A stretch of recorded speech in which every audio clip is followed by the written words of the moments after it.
दोस्तों आज की वीडियो में आपको जानकारी मिलेगी कैसे आप गांव घर में भी रहकर मुर्गी पालन से अच्छी खासी कमाई कर सकते हैं। आज मुर्गी पालन से संबंधित खास करके अगर बात करें तो देसी मुर्गी पालन से संबंधित कंप्लीट जानकारी आपको मिलने वाली है, जिसमें जीरो से लेकर फाइनल लेवल तक की जानकारी आपको मिलेगी। कैसे आप मुर्गी पालन की शुरुआत करें, कैसे उसका शेड वगैरह बनाएंगे, क्या मेडिसिन वगैरह उसको देना पड़ता है, उसको तैयार करने के लिए जो पोषक आहार होते हैं वो आप कैसे दें और फीडिंग कॉस्ट में कैसे कटौती कर सकते हैं। कंप्लीट जानकारी देसी मुर्गी पालन से संबंधित आपको मिलने वाली है। मैं बता दूं कि मैं हूँ बिहार की राजधानी पटना से समीप परसा बाज़ार है। परसा बाज़ार में ही ये फार्म है और मेरे पीछे आप देख सकते हैं कि ये जो है इसमें 1500 बर्ड्स हैं, जिसमें सोनाली मुर्गी का पालन हो रहा है और साथ ही साथ एक दूसरा फार्म है यहाँ से हट के जहाँ बटेर का पालन हो रहा है। तो कंप्लीट जानकारी आज बर्ड्स फार्मिंग से संबंधित रहने वाली है। तो आइए दोस्तों देर न करते हुए वीडियो शुरू करते हैं।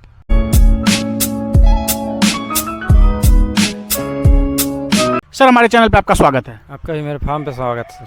अपना नाम और फार्म का पूरा पता हमारे दर्शकों को बताइए। मेरा नाम हुआ उदय कुमार। मेरा फार्म का नाम के poultry farm Parsa Sampat Chak road Patna near bio diesel petrol pump के पास है। और काफ़ी दिनों से आप इस फील्ड में हैं। कितने दिनों से सर हैं? लगभग 5 से 6 साल से सर।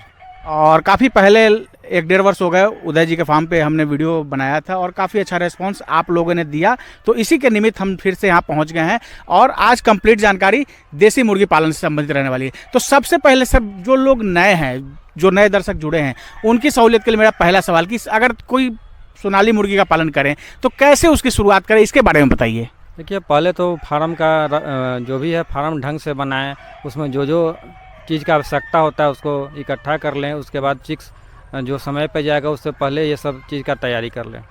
तो शेड के बारे में आपने बताया, तो शेड वगैरह कैसे बनाना है, क्या ध्यान शेड बनाने में देना है, इसके बारे में बताइए। शेड बनाने में सर शेड का जो भी है दिशा जिसको बोला जाता है वो पूरब से पश्चिम की ओर होना चाहिए, तो आपको बहुत ज़्यादा उसका बेनिफिट मिलेगा। और उसमें प्रॉपर वेंटिलेशन होना चाहिए। वेंटिलेशन का जो है खास ख्याल शेड निर्माण के दौरान रखना है जी। अब बात करते हैं कि आपने शेड के बारे में बता दिया, शेड निर्माण हो गया, उसके बाद जो चिक्स लाएंगे तो चिक्स लाने के बाद उसका कैसे रख रखाव करना है, इसके बारे में बताइए। चिक्स के लिए सर आता है उसको टेम्परेचर 35 डिग्री टेम्परेचर पे उसको रखना होगा।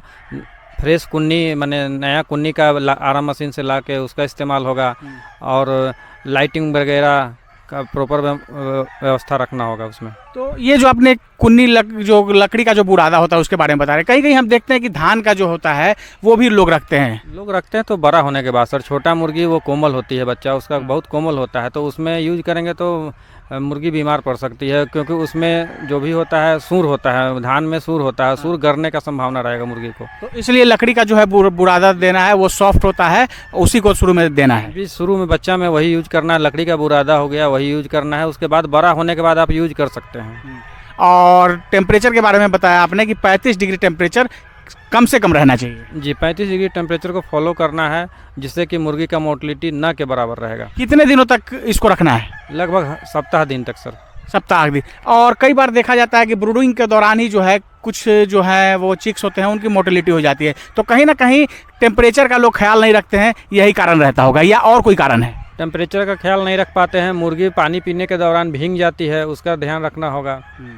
तो ये सब चीज़ जो है वो ध्यान देना है। अब 1 सप्ताह के बाद हो गया, उसके बाद उसको कैसे क्या करना है, उसके बारे में बताइए। उसके बाद धीरे धीरे एरिया को जगह को उसको बढ़ाना है। 1 हफ्ता पहले जो 1 दिन का बच्चा था उसको लगभग 500 पीस के लिए 6 बाई 6 का राउंड घेरा बना के उसमें रखना है। उसके बाद जैसे जैसे मुर्गी घना नज़र आएगा उसको एरिया को बढ़ाना है, धीरे धीरे छोड़ना है। एकाएक बड़ा जगह में उसको नहीं छोड़ना है ताकि वो उसको ठंड न लगे।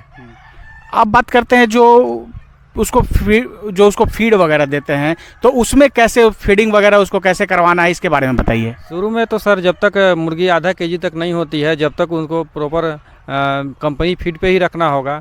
उसके प्री स्टार्टर और स्टार्टर दोनों फीड पे रहेगा। उसके बाद वो जब बड़ा हो जाएगा तो ग्रीन फीड पे भी रह सकता है। ग्रीन फीड में घास वगैरह जो हाथिया घास कहा जाता है, बरसिम्हा, वो सब का भी यूज कर सकते हैं। उसके बाद ग्रीन फीड में और भी मक्का हो गया या गेहूं हो गया, उसको फुला के जो भी अंकुरन बड़ा बड़ा हो जाता है उसको भी आप यूज कर सकते हैं। उसमें बहुत ज़्यादा प्रोटीन पोषक तत्व होता है, उससे बढ़िया फ़ायदा मिलेगा। और ऐसे करेंगे तो जो कॉमर्शियल फीड के ऊपर ज़्यादा जो खर्च होता है इससे भी बचा जा सकता है। जी। तो दोस्तों काफ़ी अच्छी बात उदय जी ने बताई कि आप शुरुआत में जब तक वो 500 ग्राम का नहीं होता है, 500 ग्राम का नहीं होता है, तब तक जो है आपको प्री स्टार्टर और स्टार्टर देना है। उसके बाद जैसे ही वो बड़ा होता है तो आप जैसे आजकल जो हाइड्रोपोनिक वगैरह आप देखते हैं तो वैसे भी दे सकते हैं। और उतना ज़्यादा खर्च अगर आप नहीं करना चाहते हैं तो नॉर्मली आप देखते होंगे घर में जैसे चना वगैरह फूलने के लिए देते हैं तो वो ऑटोमेटिक जो है ऐसे ही कपड़े में बांध देते हैं तो वो स्प्राउट हो जाता है, वो जर्मिनेट हो जाता है। तो आप वैसे करके भी जो है घर में करके और हाइड्रोपोनिक की जगह आप ऐसे भी कपड़ा वगैरह में बांध देंगे तो वैसे भी वो अंकुरित हो जाएगा। जी जी। और चूँकि उसमें डबल फ़ायदा होगा, एक तो फाइबर उसको मिलेगा और दूसरा जो है ग्रेन का आइटम, ग्रेन भी उसको पूरा तरह से मिलता है, यानी अनाज और फाइबर दोनों मिलेगा जो कि उसके बढ़ोतरी में एक तरह से फ़ायदेमंद होगा। जी जी। और फीडिंग कॉस्ट भी कम होगा। जी, फीडिंग कॉस्ट भी कम होगा क्योंकि कंपनी फीड का रेट बहुत ज़्यादा रहता है। तो अब बात करते हैं, जैसे ये तो आपने फीडिंग वगैरह के बारे में बताया, चिक्स लाने के बाद क्या क्या ध्यान देना है इसके बारे में आपने बताया।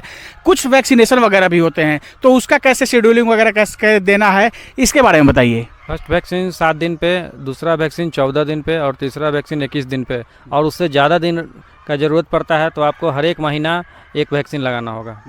तो ये सब तो कैसे देना है, पानी वगैरह में देना है या इंजेक्शन के द्वारा देना है? आप 2 माध्यम से दे सकते हैं, पानी के माध्यम से भी दे सकते हैं और आई ड्रॉप के माध्यम से भी दे सकते हैं।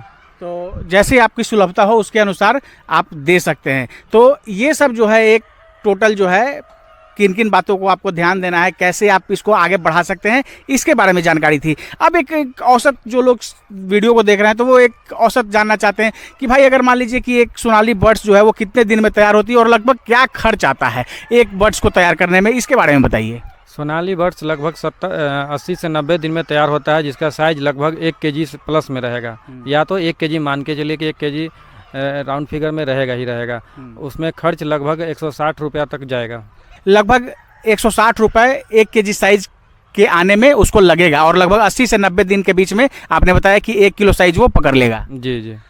तो ये जो है एक आम तौर पे जो आप सुनना चाहते हैं, जानकारी लेना चाहते हैं, तो ये है कि एक बर्ड्स को आप तैयार करेंगे तो लगभग अप्रॉक्स 3 मंथ्स आपको लगेंगे और 160 रुपये का खर्च आएगा। तो उसी के अकॉर्डिंग जो है आप मल्टीप्लाई करके अगर आप 1000 बर्ड से करना चाहते हैं, 500 बर्ड से करना चाहते हैं तो आप कैलकुलेट करके एक जानकारी ले सकते हैं, एक जानकारी अपने पास रख सकते हैं। और शेड वगैरह में 50-60 हज़ार रुपये लगेंगे बनाने में। वो निर्भर करता है कि कैसा सेट बनाते हैं, कच्चा सेट है या पक्का सेट है। जिस हिसाब से लास्टिंग रहेगा सेट का उस हिसाब से पैसा लगेगा।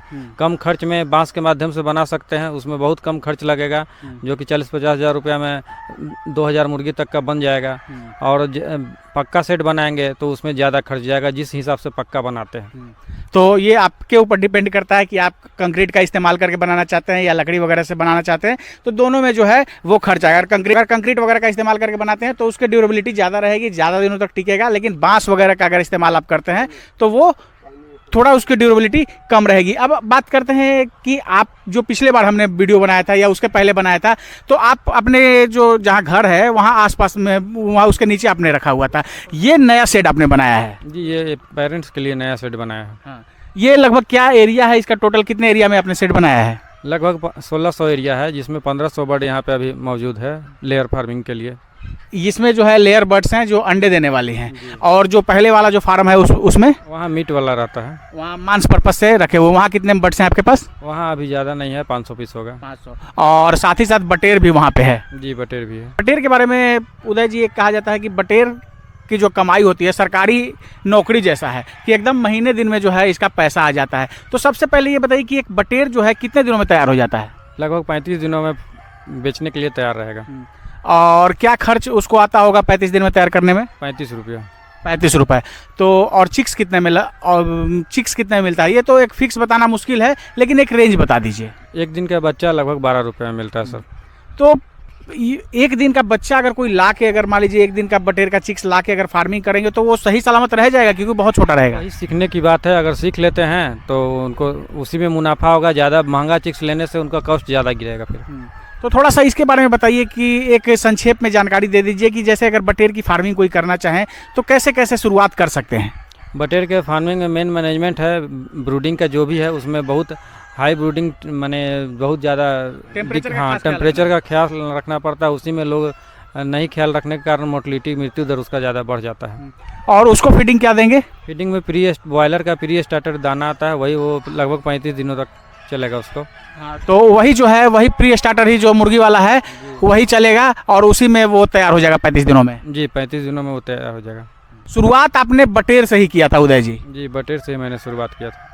और उसके बाद फिर उसमें आपने सोनाली मुर्गियों को किया और आज बटेर और देसी मुर्गी का पालन दोनों कर रहे हैं। साथ ही साथ हैचरी वगैरह भी आपने लगा लिया है? जी हैचरी भी है। सबसे पहले तो मैंने बॉयलर का फार्मिंग किया था, उसमें मैंने बहुत नुकसान हुआ तो मैंने बॉयलर फार्मिंग बंद करके फिर बटेर पे मैं गया। उसके बाद मैं सोनाली पे आया हूँ। अभी सोनाली पे काम बहुत दिनों से मैं लगभग 5 वर्षों से कर रहा हूँ। और हैचरी जो आपके पास है लगभग क्या कैपेसिटी है उसका? लगभग 15,000 कैपेसिटी सोनाली मुर्गी के बच्चा का तैयार होता है उसमें। तो उसमें सिर्फ सोनाली का करते हैं या बटेर का भी तैयार करते हैं? दोनों चिक्स तैयार होता है। दोनों तैयार होते हैं। तो अगर जैसे मान लीजिए किन्हीं भाई को अगर चाहिए जो अगर देसी मुर्गी का पालन करें या बटेर का पालन करें तो वो आपसे कैसे संपर्क कर सकते हैं? जो भी वीडियो में भाई लोग देख रहे हैं इसमें स्क्रीन पे जो नंबर आ रहा है उस पर उसके माध्यम से आप संपर्क कर सकते हैं। और वैसे ही मैंने वीडियो में बताया और अभी फिर मैं बतला दे रहा हूँ कि मेरा फार्म परसा संपाचक रोड में बायो डीजल पेट्रोल पंप के पास है। फार्म का नाम KA पोल्ट्री फार्म हुआ। और आप जैसे ही परसा संपतचक रोड में परसा बाजार से इन करेंगे तो वैसे ही आप बायो डीजल पेट्रोल पंप है उससे 2 कदम आगे बढ़ेंगे तो बाएं साइड में जो है के बटेर और पोल्ट्री फार्म का जो है आपको बोर्ड दिख जाएगा और वहीं पे जो है इनका उदय जी का ऑफिस भी है। और यहाँ पे हम देख रहे हैं कि आपने 2 तालाब भी रखे हुए हैं। जी तालाब भी है यहाँ पे। देखिए जब तक मल्टीपर्पज़ काम नहीं कीजिएगा जब तक नहीं होगा। तालाब पे आपको दिख रहा होगा कि पेड़ भी है, फार्मिंग तो हो ही रहा है। इसके बाद महोगनी वगैरह का पेड़ भी आपने लगाया हुआ है? जी इसके बाद जब फार्म 10-20 वर्ष के बाद ये सब पेड़ भी तैयार हो जाएगा तो उससे भी इनकम आपको होगा। ये पॉन्ड जो है ये वाला बड़ा है और ये उससे थोड़ा सा छोटा है, क्या एरिया है टोटल इसके बारे में बताइए? दोनों लगभग 1 बीघा में है। 1 बीघा में है। और दोनों के अंदर अभी मछलियाँ हैं? हाँ दोनों के अंदर मछलियाँ हैं। IMC मछली है। IMC जिसमें रोहू कतला वगैरह होता है उसका आप डाले हुए हैं? जी। तो ऐसे करके आपको जो है मल्टीपर्पस अगर आप काम करेंगे तो आप इंटीग्रेटेड फार्मिंग के तहत अगर ऐसे मिक्स करके आप फार्मिंग करेंगे तो आप गांव घर में भी रहकर अच्छा खासा मुनाफा कमा सकते हैं। बशर्ते कुछ चीज़ें होती हैं जिसका आपको बहुत ध्यान रखना है और ऐसे करके पेशेंस के साथ आप काम करेंगे तो इंटीग्रेटेड फार्मिंग में भी जो है आप मुनाफा कमा सकते हैं। बहुत बहुत धन्यवाद उदय जी जानकारी देने के लिए और समय देने के लिए। धन्यवाद सर। दोस्तों ये है उदय जी, सर का फार्म है KA पोल्ट्री फार्म के नाम से, जहां देसी सोनाली मुर्गी का पालन कर